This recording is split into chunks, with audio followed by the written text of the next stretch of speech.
potong saya. Ya. Selamat siang Bu Rina. Selamat siang Bu Widayati. Gimana kabarnya? Alhamdulillah sehat, baik. Ya, Bu Rina kemarin kan sudah praktek untuk melaksanakan best practice. Ya. Kita ada kesulitan apa Bu Rina? Kesulitannya apa ya?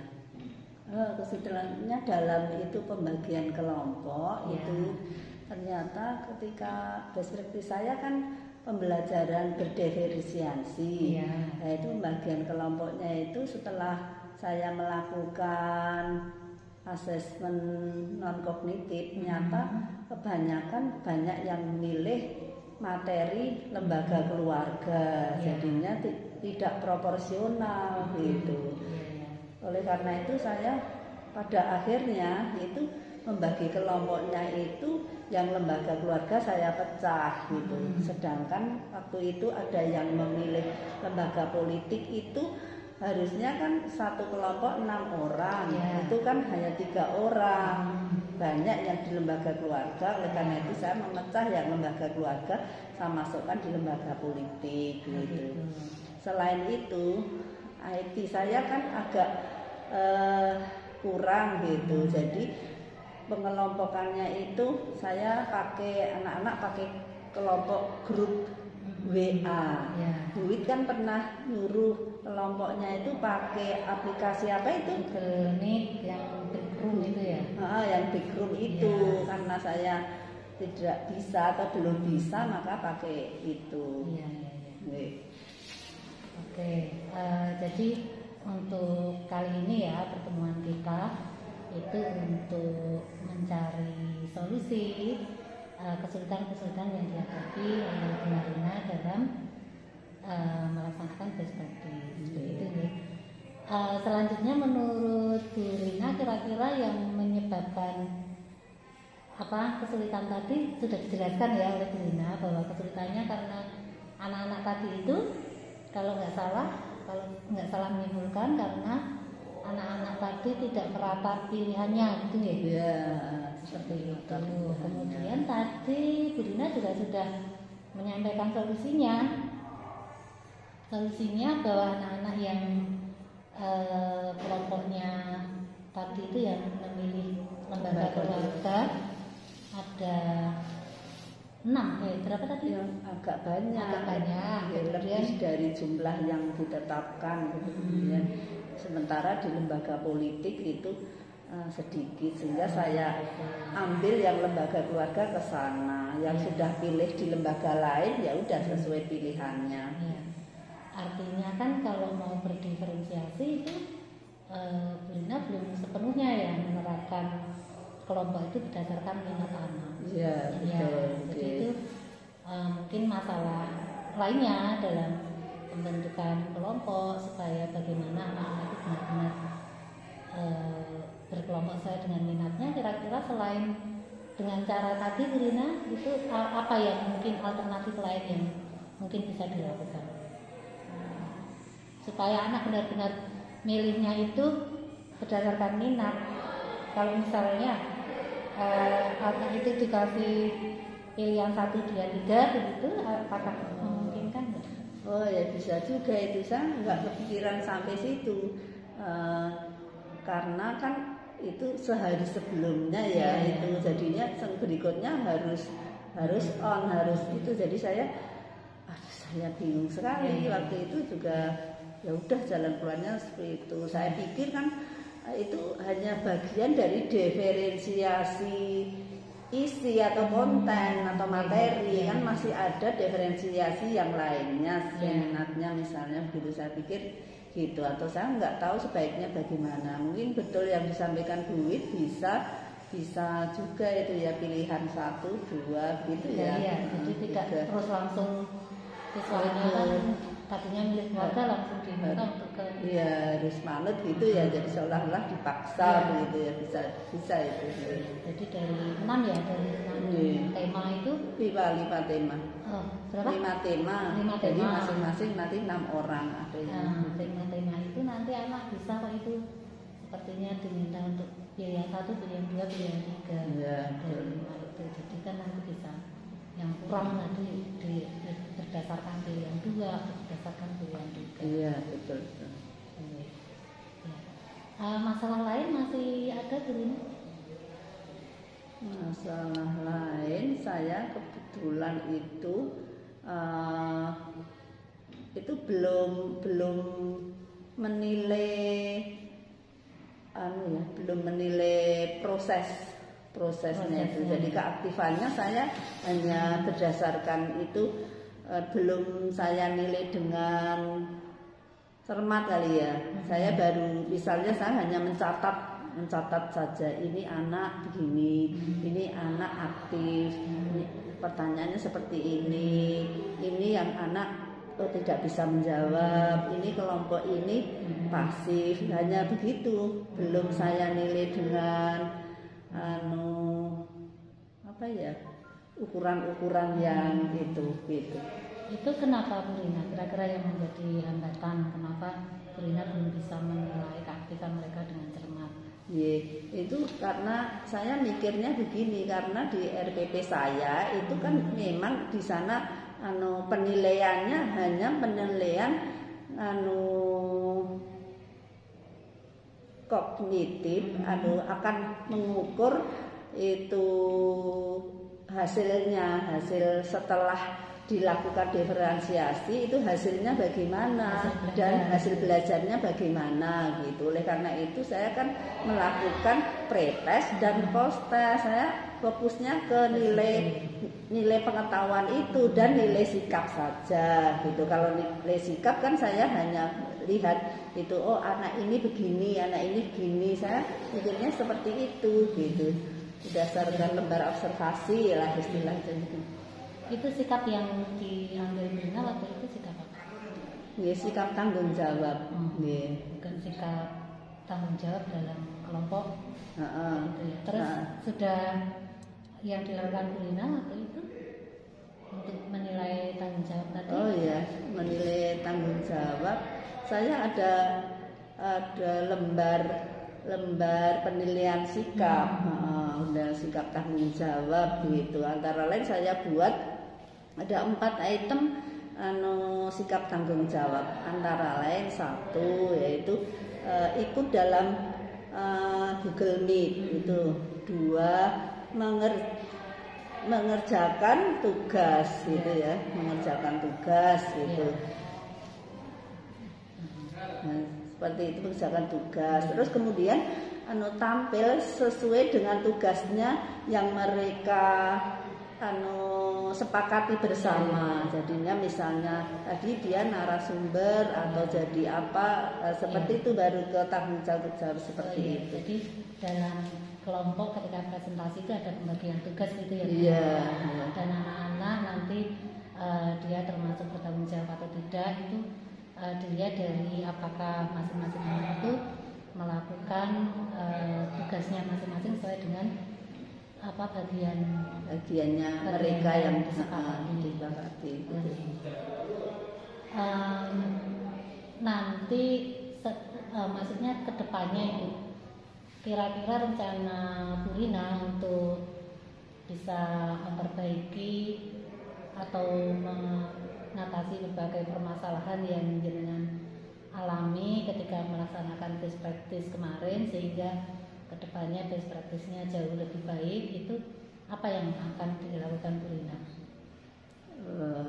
Ya, saya itu tentang diferensiasi kan belum begitu paham sekali itu. Jadi ya tadinya sama sekali belum tahu.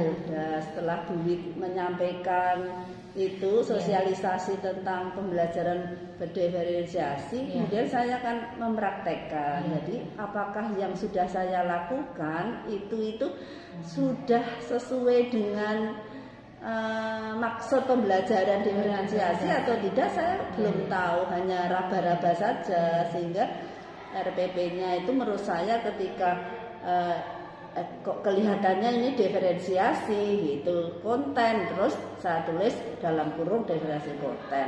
Kalau ini diferensiasi proses, iya sama diferensiasi hasil begitu. Jadi saya nggak tahu itu betul atau tidak. Kemudian saat ini saya kan sedang proses menulis laporan best practice. Itu juga belum selesai sih, baru belum selesai. Saya ada kesulitan masalah ini apa itu? Referensinya tentang itu mungkin Merdeka Belajar, intelijensi, ganda, sama itu kebijakan tentang Merdeka Belajar, diferensiasi itu saya sangat membutuhkan itu referensi itu supaya saya bisa membuat laporan yang betul.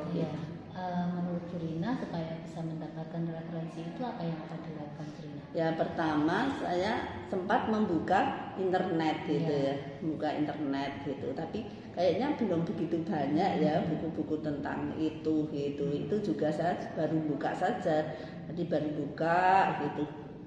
Internet buku tentang itu gitu. Belum begitu banyak mungkin ya. Karena kalau di internet itu kan hanya potong-potongan, tidak buku utuh gitu, jadinya saya pengen beli itu. Kalau jurnal hasil penelitian sudah mencoba mencarinya belum? Belum kelihatan itu kayaknya. Bisa dicoba itu untuk referensi pakai jurnal hasil penelitian. Kalau caranya sudah bisa tuh? Caranya hanya ngetik aja, ngetik nanti pakai PDF yang versinya PDF kita atau jurnal hasil penelitian tentang ketik aja jurnal hasil penelitian tentang gitu ya kayaknya. Terus terkait dengan Merdeka Belajar, referensi Merdeka Belajar itu kalau menurut Bu Rina, Merdeka Belajar itu identik dengan karakter apa Bu? Merdeka Belajar itu kan berarti mereka belajar itu dari dorongan diri mereka sendiri. Kemandirian, berangkat dari mandiri itu. Nanti jenengan cari-cari teori tentang belajar secara mandiri itu, independent learning gitu kalau dalam bahasa Inggrisnya nanti pasti banyak muncul itu. Tapi kalau Merdeka Belajar ya susah nyarinya karena memang istilah Merdeka Belajar itu kan muncul baru belakangan ini. Itu ada apa itu? Permennya enggak itu ya, peraturan tentang Merdeka Belajar itu sebenarnya dengan pendidikan karakter itu. Maksudnya ke sana. Tadi saya itu sempat kebijakan tentang Merdeka Belajar itu kayaknya belum memang ada. Karena memang belum diterapkan toh. Jadi masuknya berdasarkan pendidikan karakter sama pendidikan nasional. Nah di situ kan pendidikan nasional itu tujuannya adalah untuk mengembangkan karakter siswa yang religius dan lain sebagainya itu atau yang sehingga pemerintah mengeluarkan peraturan yang tentang pendidikan karakter itu yang dipakai. Gitu ya. Saya tadi sempat nyari kok di sana nggak muncul dalam kebijakan Merdeka Belajar sehingga saya ketika akan membuat latar belakang itu kan aku biasanya kan ada kebijakan ini, kenapa kita menerapkan seperti ini gitu. Memang seperti itu Bu. Nanti dengan bisa coba untuk nanti tak kasih yang tentang link yang sudah saya buat tentang yang pendidikan Merdeka Belajar itu. Paling enggak nanti ketika dengan mau mengaitkan antara Merdeka Belajar dengan permen atau undang-undang yang menjadi dasar hukum itu akan bisa membuat koneksinya. Itu. Saya nyarinya gimana ini saya jadi belum. Ada lagi yang ingin disampaikan? Sementara itu saya membuat judul. Bapak yang sampaikan judul itu di belakang nggak apa-apa. Nah masalah judul, ada masalah dengan judul? Saya judulnya itu kan tadinya itu baru saya rubah hari ini, apakah sudah betul atau tidak. Penerapan pembelajaran berdiferensiasi apel IPS materi lembaga sosial di kelas 7A SMP Negeri Tanjung Turi tahun ajaran sekian gitu.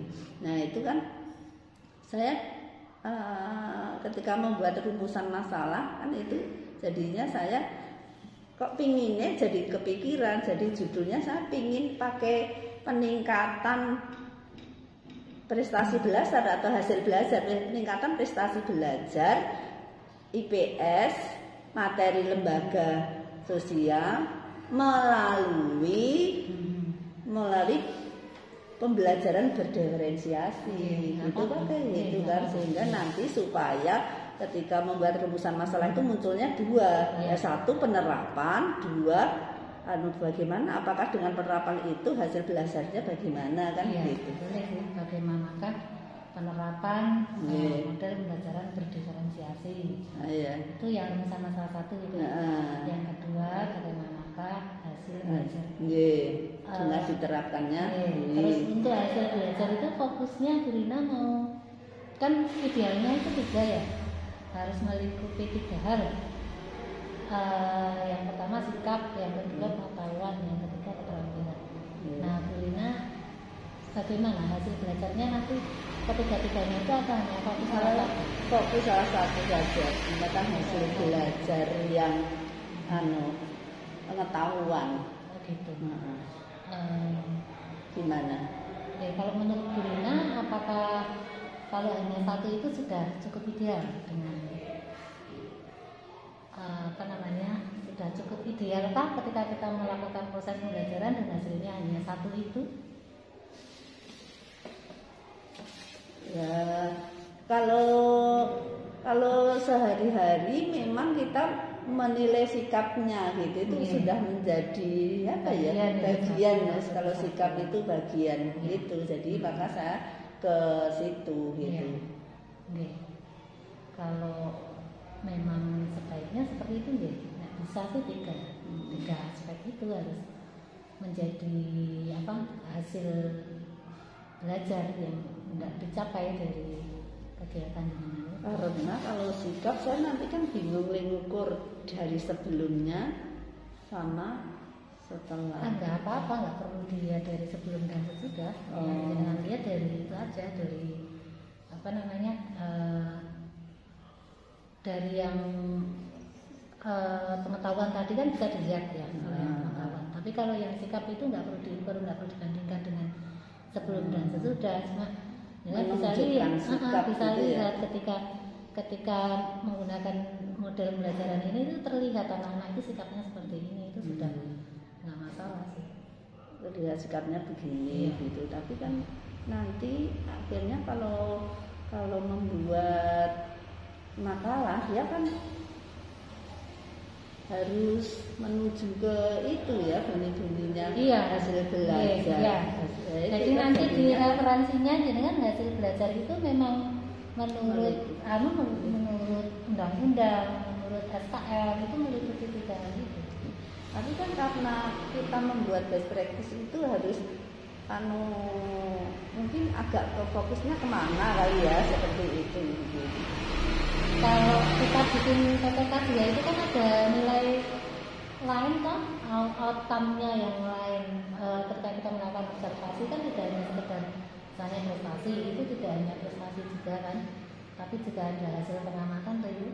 Tetapi kan biasanya tapi tidak diukur gitu. Biasanya cuma observasi itu, hasil pengamatan itu. Berarti kan itu sikap. Artinya maksudnya saya hanya ingin mengkonfirmasi bahwa menurut Bu Rina, apakah ketika dengan bicara meningkatkan hasil belajar itu cukup satu aspek pengetahuan saja itu sudah ideal, atau perlu ditambah dengan sikap, pengetahuan maupun keterampilan gitu. Kebetulan kalau keterampilan itu saya kemarin kepikirannya keterampilan dia dalam keterampilan berkomunikasi gitu ya, karena salah ketika refleksi itu saya tanya anak-anak gimana kesan kamu tentang pembelajaran hari ini. Itu ada yang ya Bu, saya menjadi lebih berani berbicara di depan umum gitu. Justru itu karakter percaya diri nanti bisa masuk, bisa tambahkan karena data di lapangan kan ada. Kemudian mungkin jadi tidak, maksudnya untuk sikap itu atau karakter nanti tidak hanya satu, bisa tidak hanya tanggung jawab, percaya diri juga bisa masuk karena memang ada data di situ. Nah, ya. Tetapi ketika kita mau memasakkan percaya diri, kita harus punya instrumen tentang percaya diri itu yang bagaimana kan gitu. Nggak usah sih, maksudnya jangan kan tadi dari model pembelajaran berdiferensiasi, kemudian dengan menggunakan proses diferensiasi proses ya dan konten. Kan diferensiasi prosesnya itu yang anak-anak diminta untuk berdiskusi, melakukan presentasi, begitu itu. Ya itu dari presentasi dengan kan bisa mencari referensi manfaat dari model pembelajaran atau teknik presentasi itu apa. Salah satunya mungkin bisa meningkatkan percaya diri. Gitu. Jadi tidak perlu mencari indikator percaya diri itu apa. Enggak, misalnya kan saya tanggung jawab. Ketika kita mengukur tanggung jawab itu kan yang bagaimana tanggung jawab itu. Tanggung jawab yang bagaimana yang akan kamu itu kan gitu. Makanya saya tanggung jawab yang kalau dia mengumpulkan tugas, kalau dia bertugas jadi apa, kalau dia ikut Google Meet gitu. Tapi kalau percaya diri saya juga harus membuat ini yang percaya diri itu yang orangnya mau apa gitu kan. Saya agak susah itu kan dengan tapi yang pertama menggunakan teknik observasi. Kalau menggunakan teknik observasi kan memang perlu indikator ya, yang kita bisa centang gitu. Tapi kalau tadi itu kan tadi katanya dari refleksi. Kalau refleksi itu kan semacam pertanyaan terbuka yang anak menulis. Jadi tidak perlu mencari indikator percaya diri. Tapi itu apa? Anak tidak menulis, saya waktu itu tanya aja saya tanya saja gitu. Gitu. Gimana kesan? Ya nggak apa-apa sih, berarti wawancara. Refleksi dengan teknik wawancara terbuka. Terus dengan bisa mencatat begitu nggak apa-apa. Yang penting ada transkrip wawancaranya. Itu. Dan nanti menjadi lebih kompleks lebih kompleks dan lebih kompleks bisa membayangkan ternyata jadi menurut Bu Rina itu nanti laporan yang selama ini menurut Bu Rina itu laporan yang bagus itu yang seperti apa? Ya. Karena kita kan kadang-kadang itu ngikutin yang sudah gitu ya, laporan yang sudah dan kadang-kadang narasumber atau orang ahli itu nanti itu kalau melihat laporan itu yang ada langsung benang merah di depan sampai belakang langsung terukur ini, jadi tidak yang belajar ketika belajar itu dia juga harus itu menuju banyak cabang gitu. Jadi mikirnya gitu. Jadi ini yang langsung ke ini aja fokus.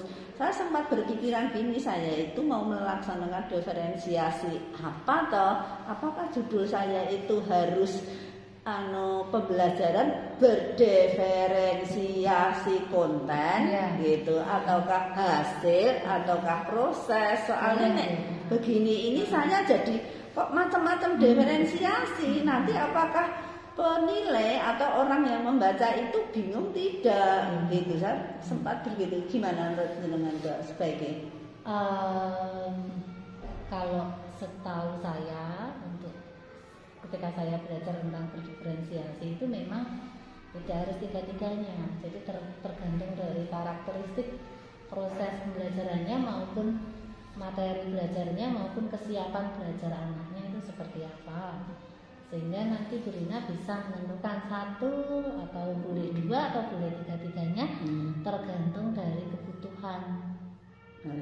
Sebetulnya saya itu senang apabila apabila diferensiasinya multiple itu ya kopaan gitu, berarti ini bisa menerapkan di ya prosesnya iya, kontennya iya, produknya iya gitu. Tetapi saya jadi berpikir ini apa memang sebaiknya supaya pembaca atau orang lain itu lebih menjurus, apalagi diferensiasi ini orang kan belum banyak yang tahu gitu ya. Itu apa biar menjurus, oh ini diferensi produk, jadi akan terlihat di sana gitu kan. Dan kita terapa oleh tulisan itu loh, laporan itu kan dia harus itu gitu. Jelas ya. Harus jelas gitu. Orang baca bisa membayangkan, terus bisa menerapkan. Iya gitu. Kalau mungkin referensinya kita kan bisa diferensiasi ada sekian macam. Pada laporan atau karya tulis ini saya menerapkan bermacam-macam diferensiasi. Akan terlihat di ini kayaknya itu membuat pembaca mumet gitu. Menurut saya gitu. Kita yang buat mungkin nggak mumet, tapi pembacanya mumet gitu. Iya, nanti terserah Bu Rina aja kalau seperti itu. Mana yang lebih baik sesuai dengan kebutuhan. Iya. Tapi kalau misalnya menurut saya sih kalau misalnya Bu Rina kemarin mau menerapkan 3 hal itu ya tiga-tiganya disampaikan dan semuanya harus detail supaya orang gitu. Tapi kalau misalnya hanya ingin satu ya nggak apa-apa. Fokus kemana gitu ya. Tapi kalau iya, kita mungkin nggak apa-apa, tetapi kita kadang-kadang ternganu apa itu sama tata tulis gitu loh itu. Iya, berarti seperti yang dikatakan Bu Rina tadi itu bisa ketika dengan mau fokus satu di judulnya bisa langsung berdiferensiasi apa gitu. Iya. Jadi nanti menurut Bu Rina kalau seperti itu ketika menulis laporan berarti untuk dasar teorinya saya akan fokus ke apa ya kemarin satu diferensi aja saya. Saya sebetulnya senang-senang saja 3 diferensiasi, tapi saya takutnya nanti orang lain itu ini kan tujuannya juga untuk orang lain supaya itu kan jadinya enggak mereka bingung gitu. Selanjutnya komitmen apa yang akan dilakukan oleh Bu Rina supaya nanti best practice yang dilakukan kemarin itu laporannya bisa bagus, bisa dimanfaatkan oleh orang lain, bisa menjadi inspirasi orang lain sehingga mereka tertarik untuk ikut mempraktikkan pembelajaran berdiferensiasi di kelasnya. Yang pertama saya akan mencoba membuat itu ya, itu dengan kemampuan saya dulu. Nanti kan saya terus tentu akan berkonsultasi dengan ahlinya itu ya, ahlinya salah satunya ya Bu Wit itu misalnya gitu, atau mungkin yang lainnya yang saya bisa tanya gitu sebagai orang ya yang bisa itulah masalah tulis menulis dan lain sebagainya itu karena saya sendiri juga kemampuannya sangat terbatas gitu, belum ahli kayak yang lain lah gitu. Tetap semangat Bu Rina. Ada yang mau disampaikan lagi?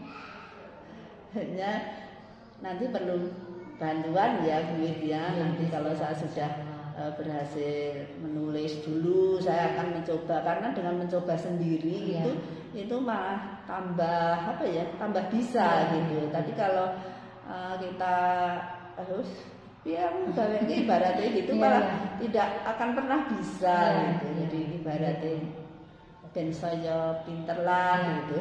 Jadi komitmennya ingin melakukan benar-benar mempraktekkan begitu ya sampai berhasil membuat. Iya, karena ini kan semua sudah dilaksanakan ya, tinggal dalam laporan itu. Oke. Makasih ya Bu.